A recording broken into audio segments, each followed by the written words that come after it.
നമുക്കൊരു കുഞ്ഞ് കുക്കിംഗ് ചെയ്താലോ? നമുക്കിന്നൊരു പ്രോൺസ് റോസ്റ്റ് ഉണ്ടാക്കാം. നമ്മളിങ്ങനെ ഓരോ ദിവസം വെറൈറ്റി ഫുഡൊക്കെ ഉണ്ടാക്കി പരീക്ഷിച്ച് നോക്കുക എന്ന് പറയുന്നതും അത് കഴിക്കുക എന്ന് പറയുന്നത് ഒരു പ്രത്യേക സന്തോഷമല്ലേ? അപ്പോൾ നമുക്ക് ഇന്നൊരു പ്രോൺസ് റോസ്റ്റ് ഉണ്ടാക്കി നോക്കാം. ഞാൻ ഇടയ്ക്കിടയ്ക്ക് ഉണ്ടാക്കുന്നതാണ് കേട്ടോ. ഞാനിങ്ങനെ ഡയറ്റിംഗ് ആണ് കാര്യങ്ങളാണെന്നൊക്കെ പറഞ്ഞാലും എനിക്ക് എന്തെങ്കിലും ഒരു സാധനം കഴിക്കണം എന്ന് തോന്നിക്കഴിഞ്ഞാൽ ഞാനത് ഉണ്ടാക്കി കഴിക്കാറുണ്ട്.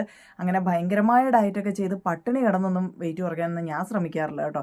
ഇങ്ങനെ ഒരു ഹെൽത്തി ആയിട്ടുള്ളൊരു പാറ്റേൺ ഫോളോ ചെയ്ത് പോകണം എന്നൊക്കെ തോന്നും. ഇടയ്ക്ക് ഭയങ്കര അൺഹെൽത്തി ആയിട്ട് പോകും. അങ്ങനെ ഒരു മിക്സഡ് ആയിട്ട് നമ്മുടെ ലൈഫല്ലേ അത്. നമ്മളിങ്ങനെ സ്ട്രിക്റ്റ് ആയിട്ട് ഒരു ലൈൻ വരച്ച് ആ ലൈനിൽ കൂടെ അങ്ങനെ കൊണ്ടുപോകേണ്ട കാര്യമൊന്നും ഇല്ലല്ലോ. നമുക്ക് ഇടയ്ക്കൊക്കെ ഒരു സന്തോഷം കിട്ടുന്ന കാര്യങ്ങൾ ചെയ്യണം, അല്ലെങ്കിൽ നമുക്ക് ഒന്ന് മാറി നടക്കണം എന്ന് തോന്നിക്കഴിഞ്ഞാൽ മാറി നടക്കാൻ പറ്റണം നമ്മുടെ ലൈഫിൽ.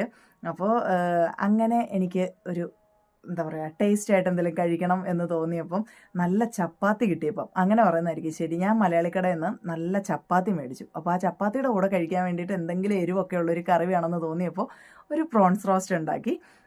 അതിൻ്റെ റെസിപ്പി കാണിച്ചു തരാം കേട്ടോ. അപ്പോൾ നിങ്ങളും പരീക്ഷിച്ച് നോക്കണേ. പേര് പോലെ തന്നെ നമുക്ക് പ്രോൺസ് റോസ്റ്റ് ഉണ്ടാക്കാൻ എന്തായാലും പ്രോൺസ് വേണമല്ലോ. അപ്പം നല്ല കഴുകി ക്ലീൻ ചെയ്ത പ്രോൺസാണ്.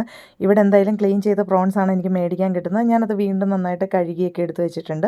എന്നിട്ട് അതിനകത്തോട്ട് കുറച്ച് മുളക് പൊടിയും മഞ്ഞൾപ്പൊടിയും കുറച്ച് ഉപ്പും അതുപോലെ തന്നെ ഇച്ചിരി വിനാഗിരിയും കൂടെ ചേർത്ത് ഒന്ന് മാരിനേറ്റ് ചെയ്ത് വെക്കാമെന്ന് വിചാരിച്ചു.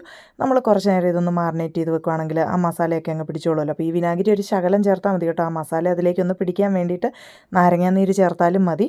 അപ്പോൾ ഞാൻ എന്തായാലും എനിക്ക് നാരങ്ങാനീരില്ലാഞ്ഞുകൊണ്ട് വിനാഗിരി ചേർത്തതാണ്. എന്നിട്ട് നമ്മൾ നന്നായിട്ട് അതൊന്ന് കൈകൊണ്ട് ഇളക്കി, ഇനി കൈകൊണ്ട് ഇളക്കാൻ മടിയുള്ള ആൾക്കാരാണെങ്കിൽ സ്പൂൺ കൊണ്ടോ എങ്ങനെയാണെന്ന് വെച്ചാൽ ഇല്ല ഗ്ലൗസൊക്കെ ഇട്ടിട്ടോ എങ്ങനെയെങ്കിലുമൊക്കെ അതൊന്ന് നന്നായിട്ട് ഇളക്കി മിക്സ് ചെയ്ത് അത് അവിടെ ഒരു സൈഡിൽ വെക്കുക. എന്നിട്ട് നമുക്ക് മസാല റെഡിയാക്കാം. അതിന് വേണ്ടിയിട്ട് സവോള എടുത്ത് നല്ല നീളത്തിൽ കുനുകുനാന്ന് അരിഞ്ഞെടുത്തിട്ടുണ്ട്.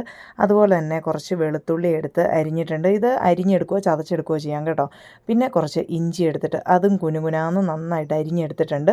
അപ്പം പിന്നെ ഇനി നമുക്ക് വേണ്ടത് ഒരു തക്കാളിക്കയാണ്. അപ്പോൾ തക്കാളിക്കയും ഈ പറഞ്ഞതുപോലെ തന്നെ നീളത്തിൽ അരിഞ്ഞെടുത്തിട്ടുണ്ട്.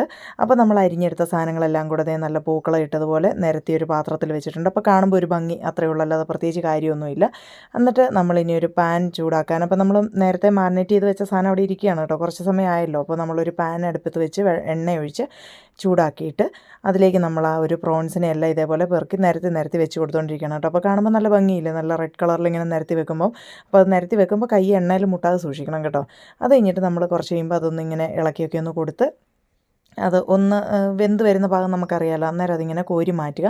അപ്പം നമ്മൾ വെച്ചപ്പോഴത്തെ പ്രോൺസിൻ്റെ അളവും ഇപ്പോൾ കോരി എടുക്കുമ്പോഴത്തെ പ്രോൺസിൻ്റെ അളവും നമുക്ക് കാണുമ്പം മനസ്സിലാകും. കാരണം ഇതിനകത്തെ വെള്ളമെല്ലാം ഇറങ്ങിപ്പോകുന്ന ഇതങ്ങ് ഇങ്ങനെ ചുങ്ങി കഴിയുമ്പോഴത്തേക്കിന് ഇത്രയൊക്കെ ഉണ്ടാവുള്ളൂ. പിന്നെ എന്നെ പോലത്തെ സ്വഭാവമാണെങ്കിൽ നിങ്ങളിത് ഇടയ്ക്കിടയ്ക്ക് പെറുക്കി തിന്നാതിരിക്കാൻ വേണ്ടി എടുത്തങ്ങ് മാറ്റി വെച്ചോളുക.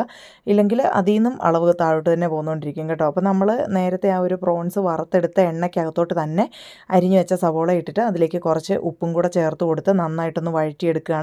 അപ്പോൾ നമ്മുടെ ആ നേരത്തെ ആ മസാലയൊക്കെ പറ്റിയ എണ്ണ ആയതുകൊണ്ടാണ് കേട്ടോ ഉള്ളിയുടെ കളറൊക്കെ അങ്ങനെ മാറിയത്.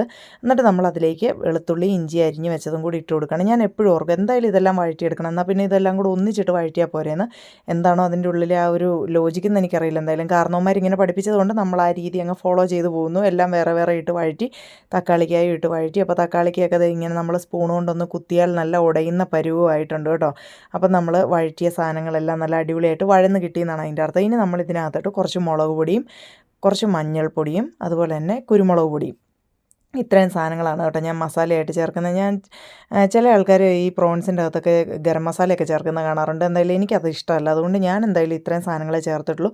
കാരണം നമ്മൾ ഓവറായിട്ട് മസാല ചേർത്ത് കഴിഞ്ഞിട്ടുണ്ടെങ്കിൽ നമ്മുടെ ആ ഒരു കറിയുടെ അല്ലെങ്കിൽ നമ്മൾ അതിനകത്ത് ചേർക്കുന്ന ആ ഒരു ഐറ്റത്തിൻ്റെ, ഇപ്പോൾ മീനാണെങ്കിലും അതുപോലെ പ്രോൺസ് ആണെങ്കിലും എന്തിൻ്റെ ആണെങ്കിലും അതിൻ്റെ ആ ഒരു ഒതൻറ്റിക് ഫ്ലേവർ മാറിയിട്ട് നമ്മൾ ഈ ചേർക്കുന്ന മസാലയുടെ എല്ലാം കൂടി ഒരു കുത്തലായിട്ട് വരുന്നതായിട്ട് എനിക്ക് ഫീൽ ചെയ്തിട്ടുണ്ട്. അതുകൊണ്ട് ഞാൻ ഒരുപാട് മസാലകളൊന്നും ചേർക്കുന്നില്ല കേട്ടോ. അപ്പം നമ്മൾ ആ പൊടികളെല്ലാം ചേർത്ത് നന്നായിട്ട് വഴറ്റി ആ പൊടി ഒന്ന് മൂത്ത് വന്നപ്പോഴത്തേക്കിനും അതിലോട്ട് കുറച്ച് വെള്ളവും കൂടെ ഒഴിച്ചു കൊടുത്ത് ആ വെള്ളം ഒഴിച്ചു കൊടുത്ത ആ ഒരു ഗ്രേവി ഒന്ന് തിളച്ച് വന്നപ്പോൾ, അതായത് ഭയങ്കര വെള്ളം ഒഴിക്കരുത്, ഒന്ന് കുറുകിയ ഒരു ഗ്രേവി, ആ ഒരു ഗ്രേവിയൊക്കെ ഒന്ന് തിളച്ച് വന്നപ്പോഴത്തേക്ക് അതിലേക്ക് നമ്മൾ വറുത്ത് കോരി വെച്ച പ്രോൺസ് ഇട്ട് കൊടുത്തു. അപ്പോൾ പ്രോൺസിൻ്റെ അളവ് ഞാൻ പെറുക്കി തിന്നതുകൊണ്ട് എത്രത്തോളം കുറഞ്ഞു എന്നുള്ളത് നിങ്ങൾക്ക് വീഡിയോ കണ്ടപ്പോൾ മനസ്സിലായല്ലോ. അപ്പോൾ പ്രോൺസ് ഓൾമോസ്റ്റ് റെഡി ആയിട്ടുണ്ട്. അതൊന്നും കൂടെ ഒന്ന് തിളച്ച് വന്നാൽ മതി കേട്ടോ. അപ്പോൾ ആ സമയത്ത് ഇതാണ് നേരത്തെ പറഞ്ഞ ചപ്പാത്തി. ഒരുപാട് നാളുകൾക്ക് ശേഷമാണ് കേട്ടോ ഇങ്ങനൊരു ചപ്പാത്തി ഞാൻ കഴിക്കുന്നത്. അപ്പോൾ അതിൻ്റെ ആ ഒരു ആക്രാന്തത്തിലാണ് ഞാൻ ശരിക്കും പ്രോൺസ് റോസ്റ്റ് ഉണ്ടാക്കാൻ നിന്നത്. അപ്പോൾ ഇത് ഓൾറെഡി കുക്ക്ഡായിട്ട് വരുന്ന ചപ്പാത്തിയാണ്, ജസ്റ്റ് ഒന്ന് ചൂടാക്കി എടുക്കേണ്ട കാര്യമേ ഉള്ളൂ. അപ്പോൾ വേണ്ട നമ്മുടെ പ്രോൺസ് റോസ്റ്റ് ഇവിടെ റെഡി ആയിട്ടുണ്ട്. ചപ്പാത്തി ഞാൻ ചുട്ടെടുത്തിട്ടുണ്ട്. ഇനി ഇത് രണ്ടും കൂടെ കൂട്ടി ഒന്ന് കഴിക്കുക എന്നുള്ളത് മാത്രമേ ഉള്ളൂ കേട്ടോ. പ്രോൺസ് റോസ്റ്റിൻ്റെ ടേസ്റ്റിനെ പറ്റി ഞാൻ എന്തായാലും വർണ്ണിക്കാൻ നിൽക്കുന്നില്ല. നിങ്ങൾ ട്രൈ ചെയ്ത് നോക്കിയിട്ട് നിങ്ങൾ തന്നെ അത് കഴിച്ചിട്ട് അഭിപ്രായം പറഞ്ഞാൽ മതി. നമുക്കിത് ചപ്പാത്തിയുടെ കൂടെ മാത്രമൊന്നുമല്ല, ചോറിൻ്റെ കൂടെയൊക്കെ കഴിക്കാം. അപ്പോൾ എന്തായാലും നിങ്ങൾ ട്രൈ ചെയ്ത് നോക്കിയിട്ട് കഴിച്ചിട്ട് അഭിപ്രായം പറയണേ.